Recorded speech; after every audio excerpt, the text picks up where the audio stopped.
SK family. If you are watching us on replay, hit the comments with #replay.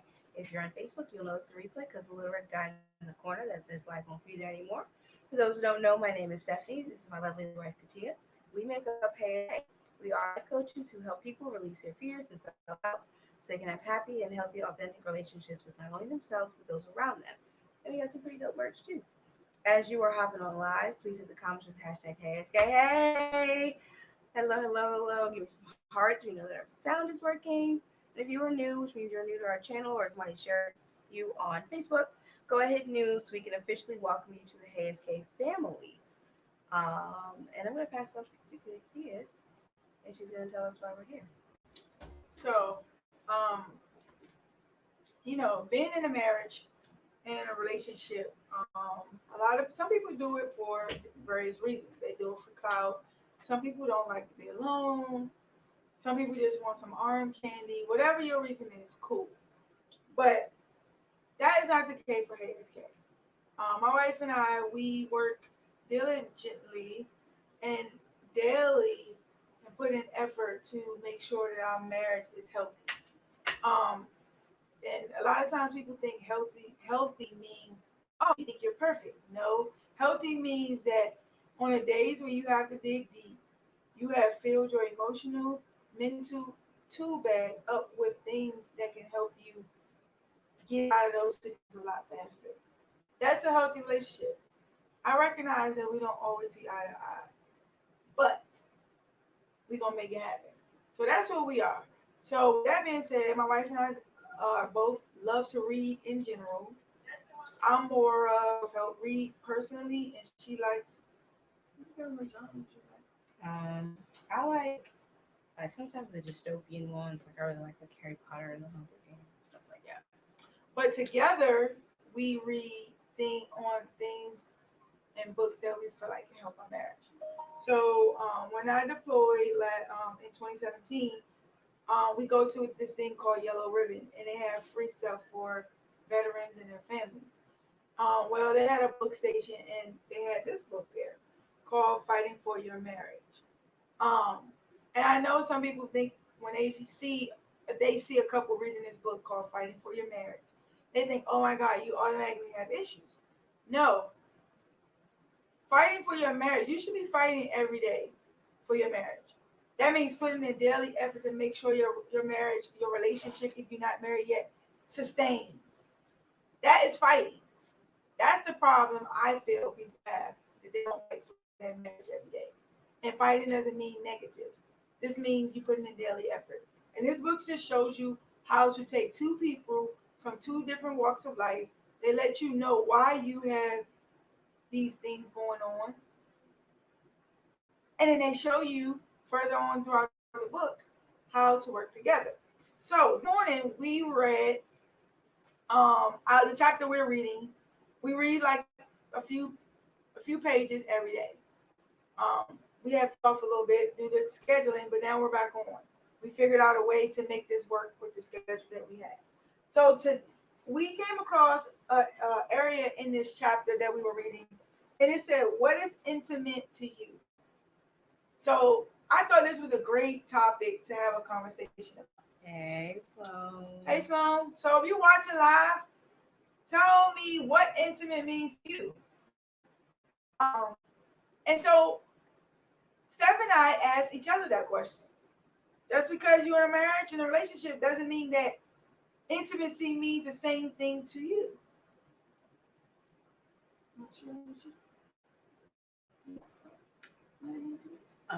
Just to be close. A nice women bond. Yes.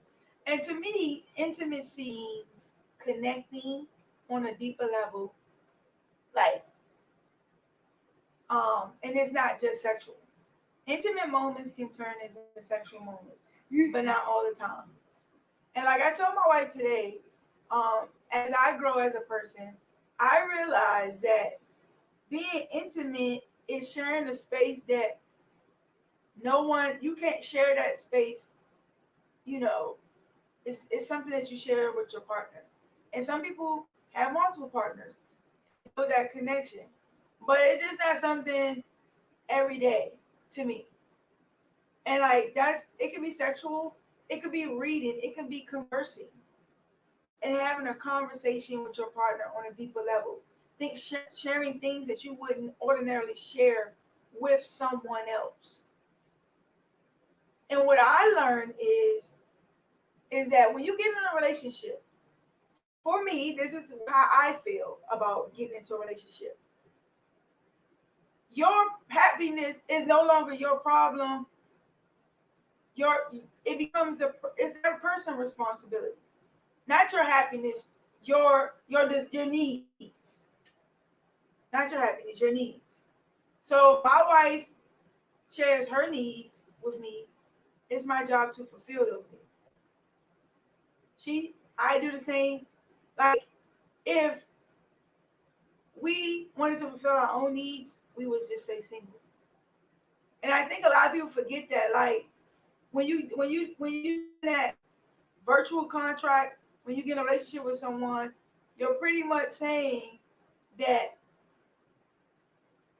I want to make sure that your needs are met, and you want to make sure my needs are met. It makes sense if that's the job. So that's intimacy to me. Um, and it says that women tend to define intimacy more in terms of verbal communication, and men define intimacy more in terms of shared activities.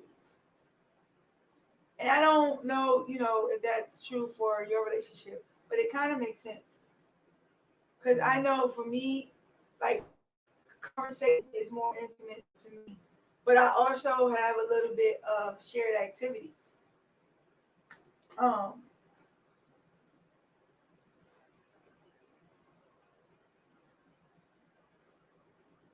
and the goal with being intimate is to understand what makes your partner um desires to be intimate and meet them. Like we shouldn't say, uh, well, that's not how I would do it. It's not about you. When you get in a relationship, it's no longer about just you. And I think sometimes, like, and they said a lot of it comes from your upbringing, and the way guys are reared and women or girls are reared. It turns into how you operate as an adult and in that intimate space, And I feel like the more my wife and I read and grow and communicate, the more we learn about each other.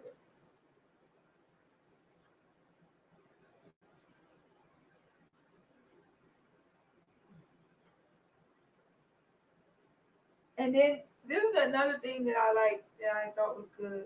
It says spend more time figuring out what is intimate for your partner rather than assuming too much about what your partner likes and wants based off his or her gender.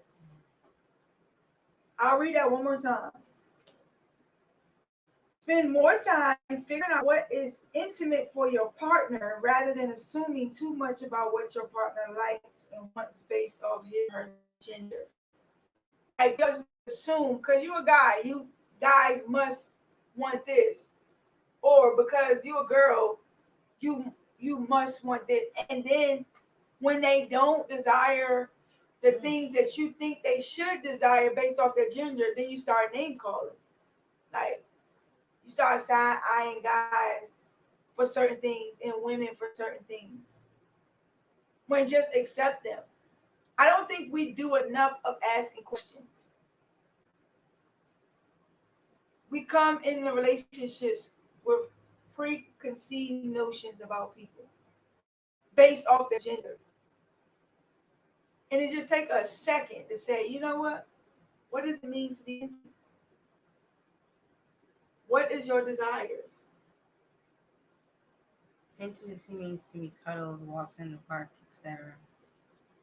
So you're more on the activity side of intimacy, which is okay. Thank you But for sharing. thank you. But the thing we have to do is we have to ask more questions, because it's not about you. When you get in a relationship, your needs and desires are not important. That's the other person's job. You sign this imaginary contract saying, I am going to take care of your needs and desires. And the moment that you sit and feel alone and you feel single, it started to communicate. Like somewhere the ball had dropped. And I know for me, being an independent person, it's hard to let go and allow someone else to meet your needs and desires. Because we always say no one can do it like you. And that's what we've been put in our head and our mind all of these years. We all learning, so I'm still learning. That's why we read together. That's why we have conversations. And I could say, honestly, our conversations have grown when we start putting in daily effort into our marriage. And this can apply to any relationship when you decide to be someone's friend. But right now, we're talking about romantic relationships. You have to ask those questions and make your desires, needs known up front too. Because don't wait till you're emotionally invested in someone and then you realize that person can't meet your mental, emotional, and physical desires. And you can't change people. It's not your job. We should be coming ready to love. And if the person chooses to stay, that's their business. Like when my wife met me, I told her, you deserve better. I am not the person I am right now. You don't deserve that person. I wasn't in a space to love her the way she deserved to be loved. And I was honest. I got trust issues. I had da happen to me. I'm still working through my stuff. I let her choose. I didn't take away her opportunity. I didn't act like I was put together because I liked her and I wanted to be with her. So let me put on this show and then I act her as once I get her emotionally drawn in. And then my true colors come out. No, I decided to stay because I was honest up front and we worked through it together. Don't take away somebody's opportunity to choose. Some people, intimacy is not important to them. So if you're a person that intimacy is, that person is not for you. Or for some people, in order for them to get like physically intimate, they have to feel an emotional intimacy first. So some people are emotionally numb. What are you going to do as their partner to make sure that they make that transition without making them feel forced? Because you want to get intimate on a sexual level, but they're not ready. You always want to create a safe space. Will we all dot every I cross every single time? No. But you should make daily effort to ensure that your partner feels safe. Intimacy is very vulnerable. You're sharing a piece of you with someone that you don't share with everybody else. How many of you know your partner? How many of you really know the real them? The real person is in your soul.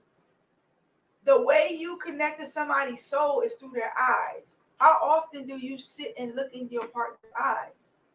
That's the key to someone's soul. I'll challenge you to try it. You're going, and a lot of people don't like looking people's eyes because of the connection to the soul. And they don't like that warm and fuzzy feeling like, especially with guys, because they have been trained to disconnect emotionally because they're men. Like they don't supposed to have emotions. So you realize that Per DNA, a man has X and Y. X meaning the women, Y coming from the men.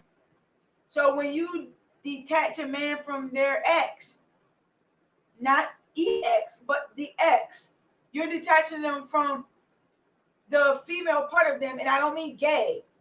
That you have a female connection for a reason, men.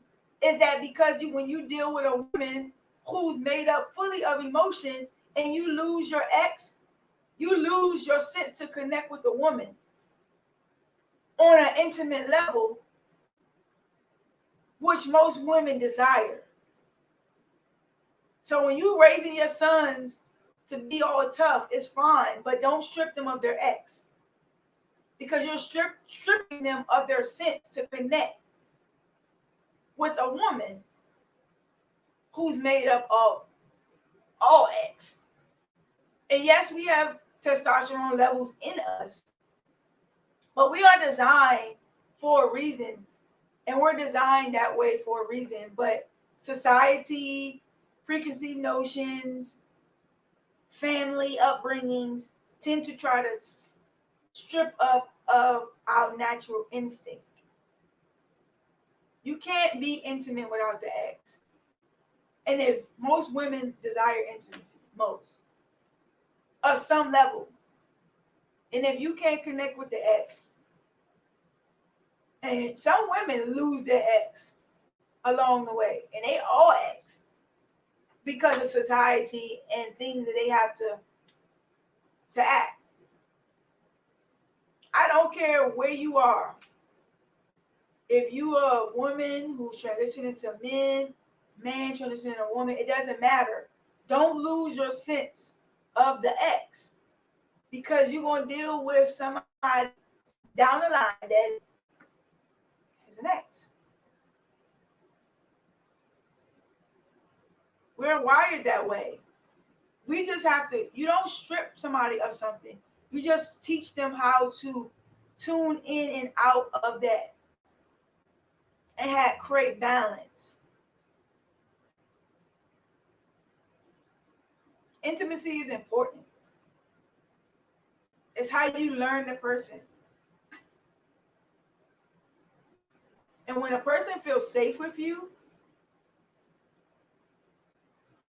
they share with you. You get to know them on a deeper level because they feel safe. When was the last time you made your partner feel safe? When is the last time you made your partner feel loved? And I'm talking to men and women. And women, you need to make your men feel safe. Make them feel loved. Let them know it's okay to let their guards down. They have to be tough for the world. But when they're at home, they should be able to lay in your arms and feel safe and still not, and you not emasculate them for showing you that they need to love you properly. Nurture their X. Because if you don't nurture their X, they can't love you, which you are made up of all X. And a lot of times you get the grumpy, the hardcore, the tough, the abrasive reactions because their X has been X'd out, and they need you as their partner to nurture that. You are still a king. You are safe with me. And rub them. They deserve to be rubbed and loved and touched. It's okay, guys. The day that you make a man feel comfortable with their X is the day you will truly get everything you desire. Soon as you see something out of the norm, which it is normal, they're acting on their natural instinct. Here come you with your negativity. We need to nurture each other. And you need to communicate what intimacy means to you, to your partner. It's very important. This show is really good. Your partner needs to know how you connect.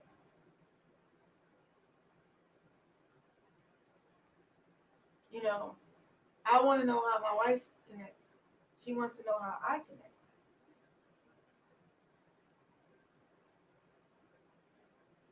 I'm happy to where we're going. What was your biggest takeaway from this chapter? What was that quote? Oh, I This know which one. chapter. I know what you're talking about that one. Yeah. It says sometimes you can tell what people want by looking at what they complain about. I'm a very observant person, which is a blessing and a curse because I catch everything, even if I don't say or I don't acknowledge that I caught it. I catch it all. I catch the body language. I catch you in the corner. I catch the what are you with that girl? Now you with this? Like it doesn't matter. I notice the trends on Facebook, and it's not even that I'm like nosy. I just very observant. It's part of my nature. Maybe it's the Virgo in me. Maybe it's my personality. Maybe to make sure. Who knows?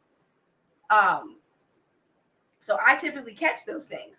Like if somebody consistently makes the same complaint or the same statement, obviously they care.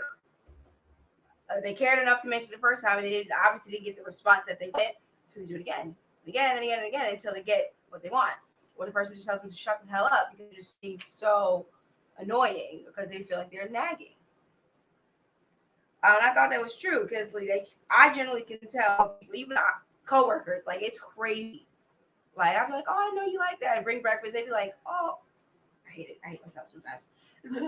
But it's true, and I think if a lot of people would just pause to truly just listen to what the person is saying, just listen to understand, listen to like to comprehend, listen to genuinely so that person feels heard, but also listen to not like combat them. Like, what are you really saying? And stop taking everything so personal.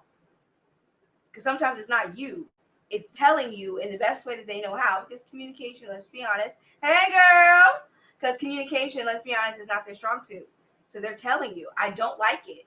That's where the complaint is coming from. They're literally, most people will literally tell you what you want, what they want. They may not verbally say, I want, but they'll tell you. But you have to pause to listen. And most people don't. They gave it, you guys should definitely read this book. They definitely gave an example of how that literally happened. Like, look, she literally just wanted to feel heard and wanted to connect via talking. He said anytime this topic came up, it generally led into an argument, and he just wanted her to shut up. That's literally the same conversation. She just wanted to connect, express herself, and that's it. It doesn't look like she was starting an argument, but he felt like, okay, in the past, so neither of them were really hearing each other. They weren't really listening. He didn't pause to go, you know what? What is she really saying? Like the exchange, he kind of felt like he brushed her off. And that's what it felt like to her. So then, of course, it escalated. And he's like, see, here we go. Every time we talk about this conversation, into the fight. And all she was just looking for reassurance and a way to connect. So that was my biggest takeaway today with that quote.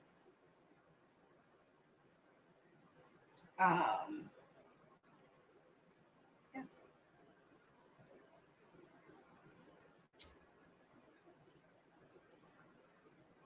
Yes. So, um, we this being intimate is super important, and you have to communicate what intimacy means to you, to your partner. And as you grow, it might change. You know, like I like to have conversation. I like check-ins.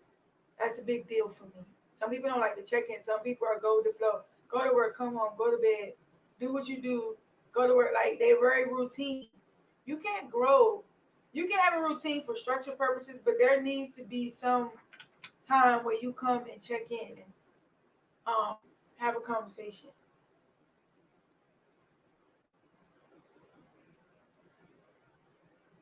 Like have a conversation.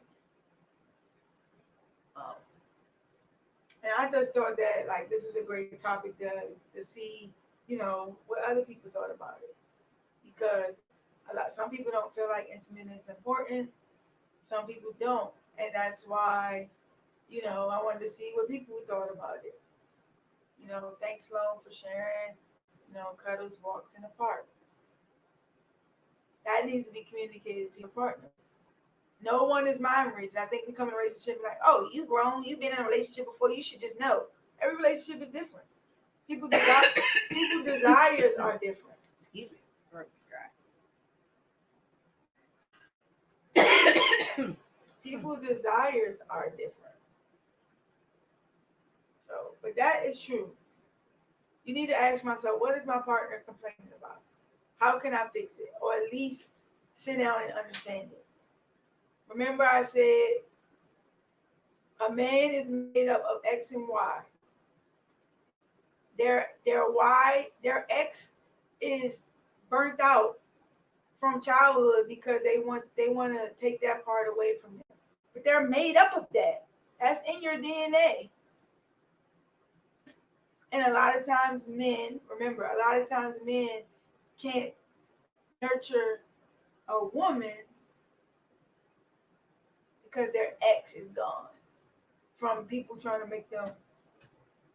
So they walk around only feeding part of who they really are. And that's why they can't really love a woman properly, or they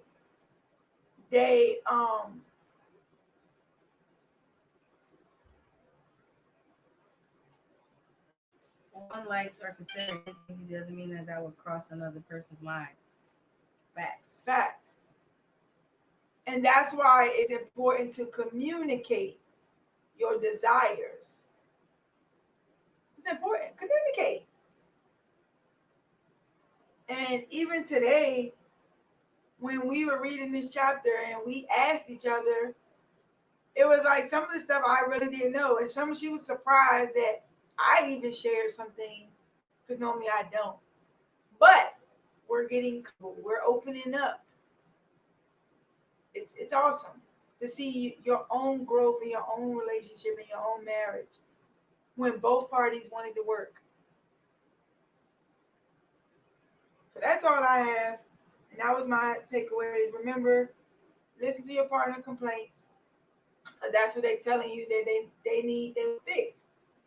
Or at least listen and understand. You might not have all the answers, but some people just want to feel heard. Nurture your partner. Love on them. Make them feel safe. And I promise you will share.